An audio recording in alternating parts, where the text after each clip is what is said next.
Պարոն վարչապետ, նախորդին Պուտինի հետ հանդիպման ժամանակ անդրադարձ եղավ նաև ՀԱՊԿ-ի թեմային, դուք նշեցիք Հայաստանի ակնկալիքը 22 թվականին կոնկրետ իրավիճակում ՀԱՊԿ-ը չկատարելով իր պարտավորությունները չմիջամտեց։ Ռուսաստանի Դաշնության նախագահն էլ իր հերթին պարզաբանեց, որ 22 թվականին թե ինչ էր սխալ միջամտությունը, հետաքրքիր է սրանից դուրս այս թեմայով քննարկում եղել է թե ոչ, խնդրեմ ձեր մեկնաբանությունը ռուսական կողմի արձագանքին եւ արդյոք Հայաստանի մոտ կա փոփոխություն այս պահի մոտեցման մեջ ՀԱՊԿ-ին անդամակցելու կամ ՀԱՊԿ-ից դուրս գալու առումով։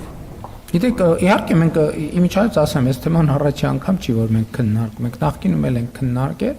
բայց ընդհանուր առմամբ իմ դիրքորոշումն է նա, որ շատ լավ եղել է 21 թիվ, եղել է 22 թիվ, մենք անընդհատ չպետք է այդ կետնի վրա մնանք։ Եվ մեր հարաբերությունները մեծ օրակարգ ունի եւ մեծ պոտենցիալ ունի,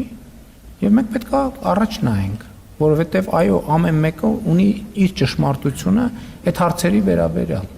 Եվ մենք անընդհատ այդ նույն կետի վրա սկսենք քննարկել, ծանրութեթև անել եւ այլն։ Իհարկե դրա անհրաժեշտությունը կար, բայց ես կարծում եմ, որ բավարար չափով արդեն ծանրութեթև ենք արել եւ եկել ենք որոշակի եզրակացությունների հարգանքի մթնոլորտում կիսել ենք այդ եզրակացությունները իրար հետ։ Հիմա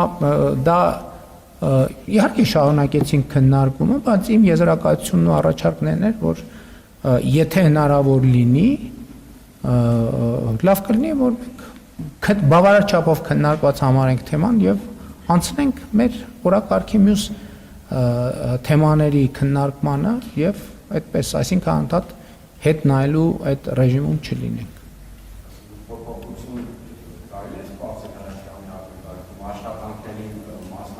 ՀԱՊԿ-ի մասով դե ես ասել եմ, որ պոզիտիվ առումով, այսինքն վերադարձի առումով փոփոխությունը ակնկալելը իրատեսական չէ։